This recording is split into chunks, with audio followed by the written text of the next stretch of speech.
எதுக்கு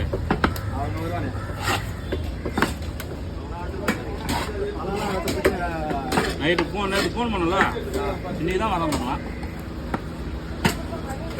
என்ன வெறும் ரூமில் போய் காப்பா கட்டி நான் ஒன்று கூட ஸ்டேட்டஸ் நல்லா எனக்கு பிடிக்கல. சில்பா குமாரா அது தனியாக தான் ஒரு 3 நாள் பயணமா போ.